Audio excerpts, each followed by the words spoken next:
Everybody, मैं हूं आस्था और आज के वीडियो में हम आपके लिए लेकर आए हैं एक नया टॉपिक जो कि है आईपीओ। आई एम श्योर कहीं ना कहीं तो आपने ये टर्म सुना ही होगा। इस वीडियो में हम जानेंगे कि आईपीओ क्या होता है और कौन सी चीजों को कंसिडर करना जरूरी है आईपीओ में इन्वेस्ट करने से पहले, यानी कि आईपीओ एप्लीकेशन के दौरान कौन से पॉइंट्स दिमाग में रखने इंपॉर्टेंट है। तो चलिए शुरू करते हैं। अब इजी लैंग्वेज में बात करें तो जब एक कंपनी जो कि स्टॉक मार्केट पे लिस्टेड नहीं है वो अपने बिजनेस नीड्स के लिए पब्लिक से पैसा रेज करना चाहती है अपने कुछ शेयर्स ऑफर करके, इसको हम आईपीओ यानी कि इनिशियल पब्लिक ऑफरिंग कहते हैं। अब याद रहे, आईपीओ में आए है इनिशियल, जिसका मतलब है पहली पब्लिक ऑफरिंग। इसके लिए उस कंपनी को एक रेड हेरिंग प्रोस्पेक्टस इशू करना होता है सेबी के साथ, जिसमें उसकी सारी बिजनेस इंफॉर्मेशन होती है।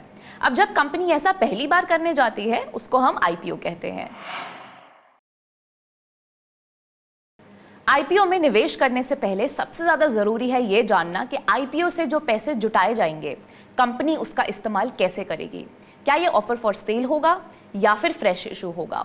ऑफर फॉर सेल का मतलब है कि एग्जिस्टिंग शेयर होल्डर्स अपने शेयर्स मार्केट में बेचते हैं, तो इससे कंपनी को किसी भी तरह का नया कैपिटल नहीं मिलता है। वहीं पर फ्रेश इशू का मतलब है कि पब्लिक को शेयर्स का एक नया इशू करना, इससे कंपनी को नया पैसा मिलता है जिसका इस्तेमाल company business expansion, debt repayment और जनरल कॉर्पोरेट पर्पसेस के लिए कर सकती है।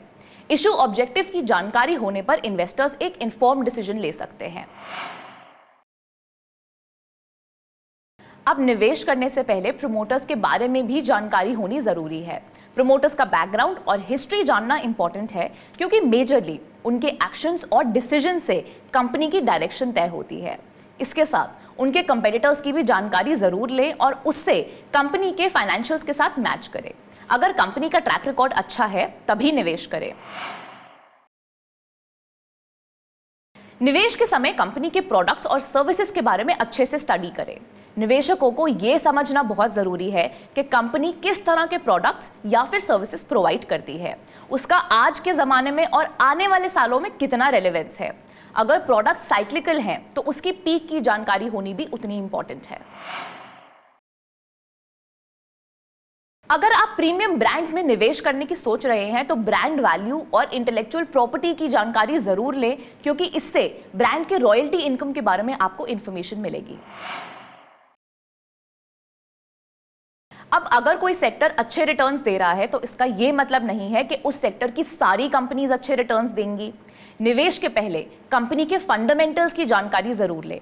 अब फंडामेंटल्स का मतलब है कि कंपनी के बेसिक्स, उनके पिछले 3 साल या फिर 5 साल में कितना रेवेन्यू था, कितना प्रॉफिट जनरेट किया, उस कंपनी पे कितना डेट है, एक्सेट्रा। ये सारी इंफॉर्मेशन आपको इजीली ऑनलाइन मिल जाएगी।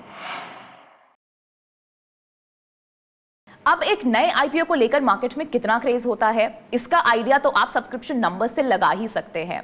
आपने अक्सर सुना होगा ये आईपीओ इतने % या फिर इतने टाइम्स ओवर सब्सक्राइब हुआ है। इन नंबर्स पे भी ट्रैक रखिए, क्योंकि ये आपको हेल्प करेंगे ये बताने में कि कितने लोगों की नजर है उस आईपीओ के ऊपर। लेकिन याद रहे, जरूरी नहीं है कि ओवर सब्सक्राइब आईपीओ ही बेस्ट परफॉर्मिंग होते हैं, क्योंकि एट द एंड तो आपको मौका मिल रहा है एक कंपनी का अर्ली इन्वेस्टर बनने का।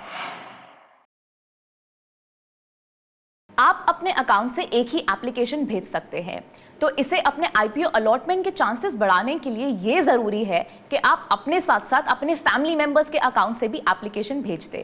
इससे आपके अलॉटमेंट के चांसेस बढ़ जाते हैं। तो अगर आप भी आईपीओज में इन्वेस्ट करना चाहते हैं तो इन सभी बातों को ध्यान में रखिए ताकि आप एक वाइज डिसीजन ले सके। वैसे तो 2021 के एंड में बहुत से आईपीओज आने वाले हैं। आपको सबसे ज्यादा इंतजार किसका है ये हमें नीचे कमेंट सेक्शन में जरूर बताएं। फिलहाल के लिए मैं आस्था चलती हूँ, आपसे फिर मुलाकात होगी अगली वीडियो में। Till then subscribe to Upstox YouTube channel for more such content.